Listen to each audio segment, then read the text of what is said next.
Hi, folks. Chris Voss here from thechrisvossshow.com, thechrisvossshow.com. Hey, we're coming here with a blog post we want to share with you. Of course, review the latest in social media and technology. Be sure to give us a like, follow us on YouTube, and give us a subscribe. Be sure to tell your friends about the Chris Voss Show. Tell them to come check us out and all that good stuff. We greatly appreciate it. Now, we have all the major phones from all the major phone companies and tech gadgets from all the major tech gadget companies. So be sure to subscribe and check it out. What we're going to be doing today is a full comparison review with benchmarks and everything else in between of the AT&T Samsung Galaxy S4 and the AT&T HTC One. We're going to be doing full benchmarks, full camera, full photos, all that sort of good stuff. Review of both of these awesome, very popular phones. So, without further ado, let's get into it and see what we find as which one's better versus... Okay, so let's take a look at both these devices. Now, let's break down some of the specs first as we go through these. Now, these are from amzn.to. You can go to their website and check them out. Thanks to AT&T for sharing both these phones with us. Really love the phones from AT&T, and of course, they got great upload and download speed. Now, with the Samsung Galaxy S4, you're looking at the device that's running on Android 4.2.2, this particular model, in fact. The height of it is 5.38 in height, 2.75 in width, and 0.31 in inches, weighing 4.53 grams. Now, on the HTC One, the particular model that we have is running on 4.1.2, although 4.2.2 is available to some carriers, but currently not on the AT&T. This one is 5.41 in height, 2.69 in width, and 0.37 in inches of thickness. 5.04 in weight, so a little bit heavier than the the Galaxy S4, the HTC One is. The display size on the S4 is 5 inches at 1080p at 441 ppi, Super AMOLED screen, of course, 16.7 million colors. The HTC One is 4.7 inches, 1080p screen, 468 ppi, so even though it's less inches of screen, it's more ppi, and an LCD3 screen. Now, the battery capacity for the Samsung S4 is 2600 milliamp hours. Conversely, the HTC One battery is 2300 milliamp hours, so you got a little bit more juice in the S4. On the S4, you're looking at a Qualcomm Snapdragon 600. It's a quad-core chip with a 1.9 gigahertz processor to its speed, has 2 gigabytes of RAM and 16 gigabytes of built-in storage, and will accept up to 64 gigabytes of a micro SD card. On the HTC One, you're looking at Qualcomm Snapdragon 600 quad-core 1.7 gigahertz processor. So the difference here is between a 1.9 processor with the Samsung S4 and 1.7 with the HTC One.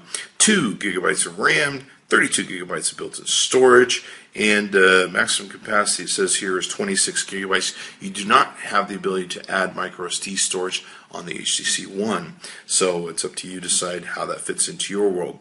Now, on the rear camera for the Samsung Galaxy S4, it's 13 megapixels and 1080p video, 30 frames per second, with a front-facing camera of 2 megapixels on the front.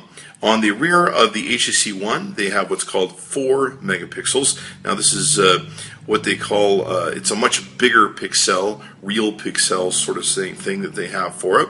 It runs 1080p video out the back and 2.1 megapixels on the front. It's really up to you which you decide is best. The 4 megapixel camera that's on the HTC One is purported to be much bigger pixels, so they're supposed to be better.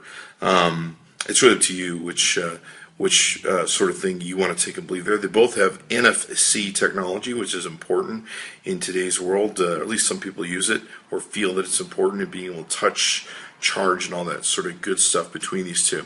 So let's take a look at the units themselves.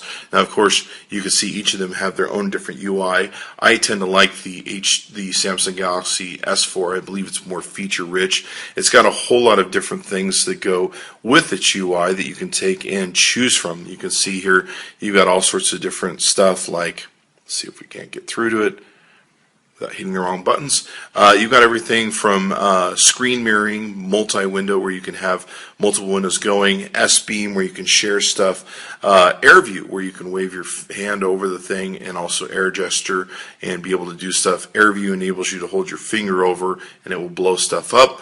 Driving mode is really good where it will tell you text messages and emails as they come in. Smart state, which will the screen will stay on when you're watching a video and turn off when you're not watching a video or you look away. Smart scroll, which allows you to watch your eye as it goes up and down. There's also another feature here, I believe, called Smart Scroll, where it will scroll as you tilt the device. And so that's always an interesting feature that comes with it. You don't find these features, of course, on the HTC One. Personally, I find the HTC One Sense very plain and boring. That's just my personal opinion, so you can take it or leave it. It doesn't seem to be as feature-rich as some of the features you find on the S4, and that's just plainly it, really, when it comes down to it. A lot of people argue they'll never use them, but I've used it quite a bit, actually, so I guess it just depends on the consumer and their use. Up front, you have a lot of sensors across the top. You've got your front-facing calling speaker. Down below, you've got your home button, and then you've got a capacitive touchscreen for both menu and your back button. On the HTC One, you're looking at some sensors and, of course, front-facing speaker, which is really awesome. Front-facing camera there, of course. I really love the speaker setup. I don't know why more mobile devices don't do this. That's one of the hallmarks and great product builds that are into the HTC One. The front-facing speakers are awesome when you're playing a game, watching a movie, or doing anything with sound. Having the sound blast right at you is super cool. So it's one of the things that I really, really like about the design on the HTC One, and a lot of people do. Now, the HTC One does have a very solid, beautiful design, much like the iPhone 5 does, where the Samsung Galaxy S4, some people complain of it being a little plasticky. I certainly don't seem to find that I mind the way it's built. It's built very solid. It's got very solid guts, software, and everything in between, and does a rock and roll job. But it's really up to you and what you feel comfortable with, and maybe what reflects you and your style. Now, across the top here on the S4, we've got a microphone hole. We've got a small pinhole we've got an earphone jack and a microphone hole, and then we've got this little hole here, which is for your IR blaster. You can control a TV with this. Now, in the HTC One, we have the power button at the top, and it also has a see-through IR blaster that comes out through the power button, so you can use this to use the software on both phones to control your IR devices, stereos, TVs, etc., etc. You've got your earphone jack across the top. Down the side, you can see how these two babies match up. You've got your power button over here on the S4, and you've got a volume rocker, very good looking volume rocker on the HTC One. Across the left side, you can see here you've got your volume button on the S4. You've got a little SIM card tray there on your Samsung, or on your HTC One, I should say. Across the bottom, we have a small microphone hole on the S4, a charging sync port, and then on the HTC One, you have a small microphone hole here and a charging sync port there. So you can see how that works. Across the backs of both these devices, you can see that they both have, of course, the rear-facing cameras. You've got your camera eye here, your flash lamp, and the same thing over here on the HTC One. The HTC One, though, does have something that's very smart. It has a rear-facing microphone, which is great for when you're taking videos. It also has Beats Audios, which is an enhancement selection where you can take and basically enhance the quality of your sound if you're using headphones or playing through the stereo. I tend to like it. It works out really good. Also, there's a speaker on the back of the S4, where as opposed to the HTC One, it's on the front. So very cool. Now, the back does not remove. It's got a kind of aluminum finish back on the HTC One. On the Samsung S4, you're looking at a pull-off back. This is what contributes to some of the plasticky things that the S4 gets accused of, although, like I said, it doesn't really matter to me. I've had no difference in the quality of dealing with the phone. Now, you've got a micro SD card area where you can slide a micro SD card in and be able to rock and roll and add memory, exchange memory, all that good stuff. The other thing that you have, of course, is a rechargeable battery. You can see that I've gone to Amazon here and bought a cheap off third-party rechargeable battery, and I flip them out as I go and have a separate charger for them, so I never have to really charge my phone. I just flip the batteries out and let them do the work. That is an incredibly nice feature for the Samsung S4s that I take and use. Okay, now with these phones, they each have their own different UIs that they use for the camera systems. With the S4, you have different modes that you can take and utilize: auto, night, sports, panorama, eraser, rich tone, animated photo, drama shots, sound shots, best face. They have all sorts of different things they put into their cameras that you can take and utilize. You can even do quick settings from up over here or up on this side, where you can get into the settings and figure out what you want to take and have for your photos. You can do your adjustments and all that good stuff here into different modes you want to take and do. You can also, of course, do similar a little bit with the HTC One, although the UI is less option friendly and everything else. There is what they call the Zoe mode, which is a special mode which you can use to put together photos and stuff like that. I don't use the Zoe much. It's kind of like some of the other features on the S4 that are kind of there but gimmicky, so you don't really use them much. It's really up to you which format works better for you between these two phones. Okay, so now let's take a look at the photos that we got out of each of these cameras. And of course, there's going to be some difference here between the two. Now you can see here, pretty standard kind of low light shot. You can see the colors are a little bit different in each of these photos between the two. And let's take a look also at another close-up shot. These are a little bit different, but the color seems to be a lot better over here on the HTC One from what I can see, or at least it's much more appealing. On the Samsung Galaxy S4, I kind of like how this turned out over on this side, but I'll let you be the judge as to what looks better to you. One thing that the HTC One struggled with was taking photos in complete darkness. Now, I know it's supposed to be a low light camera, but complete darkness it struggled. So we're going to do video here first. We'll show you how that came out. And both of them we had to, of course, focus them, but you can see the lamp flash that's on the Samsung S4 is much brighter and definitely puts out way more light than the the HTC One. Just a ton more difference in the quality of light that comes out of the lamp on the S4. So big difference there. Big difference also in the shooting in complete darkness, where we're taking a photo in complete darkness and it has to find itself. Even with the pre-flash, you can see here the HTC One struggled. They asked for it, did just fine, being able to find its mark and hit it. So, well, the HTC One is purported to be a low light flash, sort of camera. It certainly doesn't do well in complete darkness when you take a shot, and it has to be able to find focus and absorb the light and all that good stuff. So kind of disappointing that way. The Samsung S4 is obviously a much better camera in this case.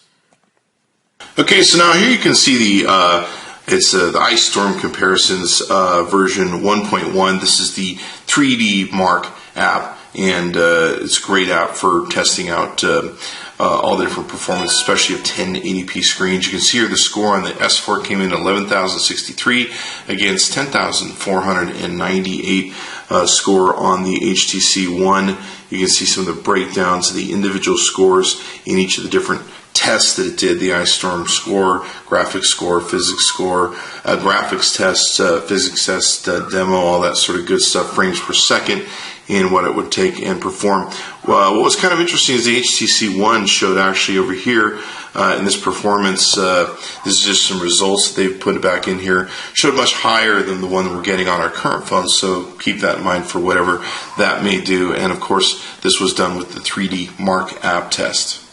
Okay, so before we get started, let's talk about what software we have updated in both these phones, because as more updates come out, you of course can have different versions and different performance, etc., etc. So we'll benchmark this first with what software we're using. So on the Samsung Galaxy S4, we're using Android version 4.2.2, and on the HTC One, we're using the Android version 4.2.1, HTC Sense version 5.0. You can see the software number there too, if that's your thing.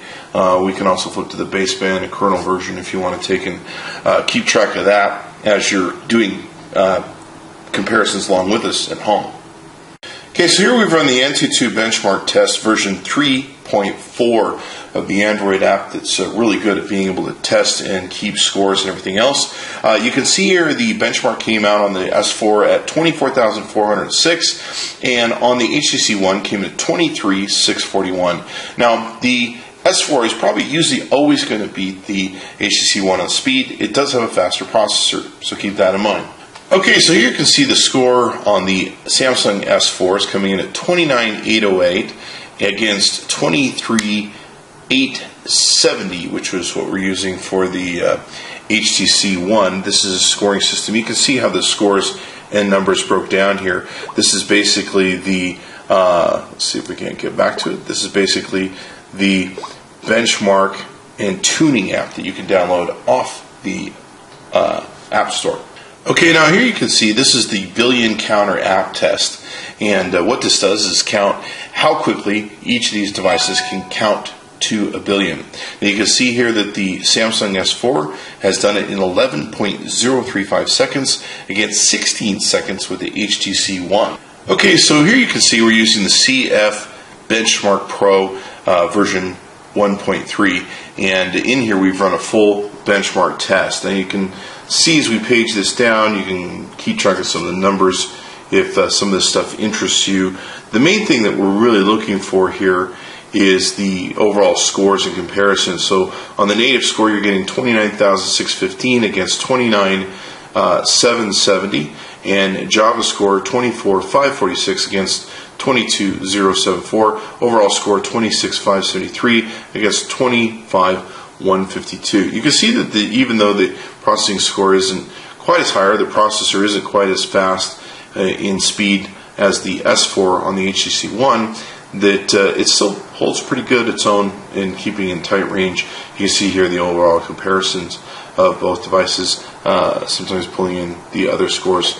Okay, so here you can see the display app that we're using to test the displays of both these devices, and you can see them side by side at 100% brightness. I can tell you that I like the colors much better on the S4. The green is much richer, much thicker, much more vibrant in its looks, as are the other colors, the red, the magenta, and the blue, and everything else. One thing that is interesting is I can see a whole lot more light blue in this area on the HTC One, where I can't really, it's all just kind of bleeding together over on the Samsung S4. So take that as you will for whatever it may tell you. But it does look like there's a more distincter separation of colors. Like I can see more yellow up in here with the HTC One, where it tends to blend all together here in its display. So there's a comparison display.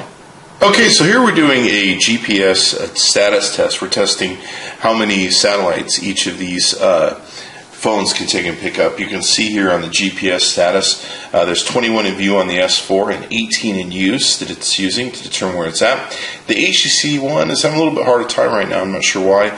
21 in view and 16 in use, and it's got an accuracy of within 30 feet of itself. Now these tend to vary depending upon where you're at, what gets picked up, etc., etc. So it's just kind of an interesting benchmarking app to see how well it does. You can see the S4 definitely appears to be picking up stuff a lot stronger too in its signals. Okay, so now here you can see the Geekbench 2 scores that we're getting on both these devices. This pretty much falls in line with what we normally see out of each of them.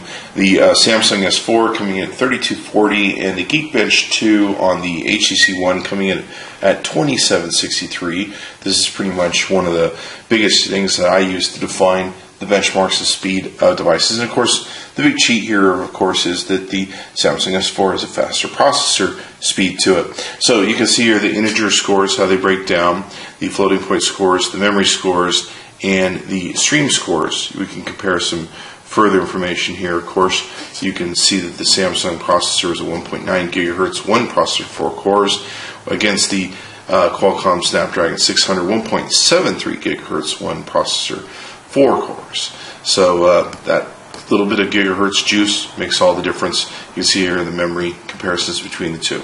Okay, so here you can see we've run the Passmark Performance Test mobile app, and in comparing between the two of them, the system got 3401 on the Samsung Galaxy S4 and 2643 on the HTC One. And you can see the breakdown of these scores. We're going to go ahead and page down a bit. CPU tests. You can see the CPU test on the S4 was 15,015 against CPU test for the HTC One 6,307. Now, I'm not sure why that's so low. That's kind of interesting, those numbers. Now, sometimes these apps aren't geared for the individual phones themselves, so it could be that there's some of that going on. But both these phones have been out for a bit, and so have these apps, so that's kind of interesting. Disk tests, 7877 on the S4 against the One, 5765. Memory tests, 3098 against 2724. And 2D graphics test, 25 against 1962. 3D graphics test against 1067 and 953. Okay, so now here we're using the Passmark benchmarking performance app, and you can see here that the Samsung Galaxy S4 is coming with a 12,480 number, and on the HTC One, 12,141. You can see some of the other breakdowns of some of the other comparisons of the phones there. Okay, so now what we're using here is the RL Benchmark SQL Lite Performance app, and what this does, it runs a number of different processes within the phone. You can see here the number of processes it runs, and it gives different scores based upon how many seconds each phone takes to run the applicable stuff.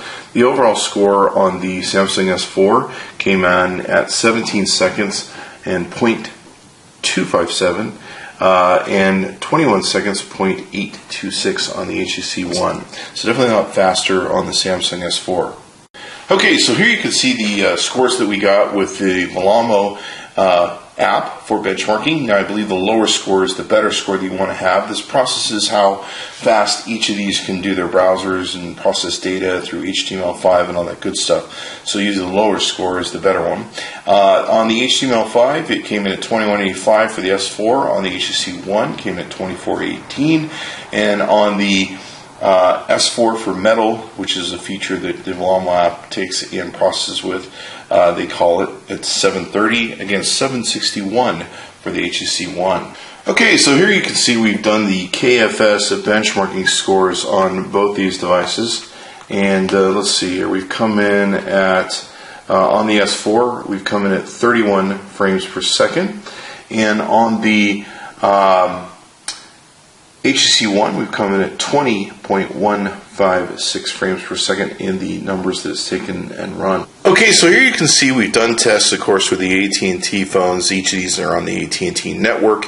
And, of course, your results are going to vary depending upon where you're at and how much coverage is in your area by any applicable different provider.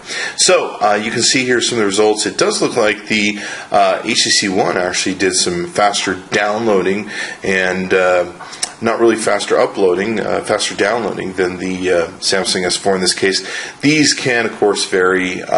It's just always interesting and a crapshoot. And I don't use these for benchmarking much because they're really pretty much predominant on which cell phone service you're using, et cetera, et cetera. But people do like to see these, so we'll roll these out for you to take a look at.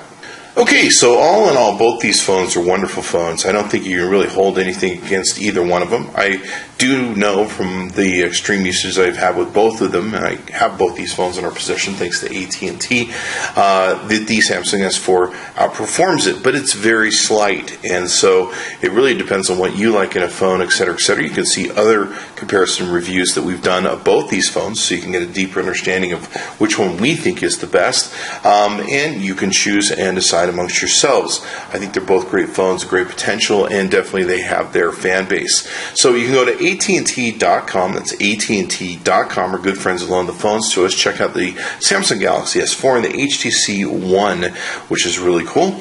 And also, please give us a like. Subscribe to us on YouTube so you can get all the latest and greatest. We have all the major phone companies sending us phones, and you definitely want to keep up on all the phone video comparisons that we do, from everything from Android to iPhone to BlackBerry. Thanks for coming by the ChrisVossShow.com. Be sure to watch our other videos, and like I said, give us a like, subscribe, and tell a friend if you would. We'd certainly appreciate that. Thanks for coming by.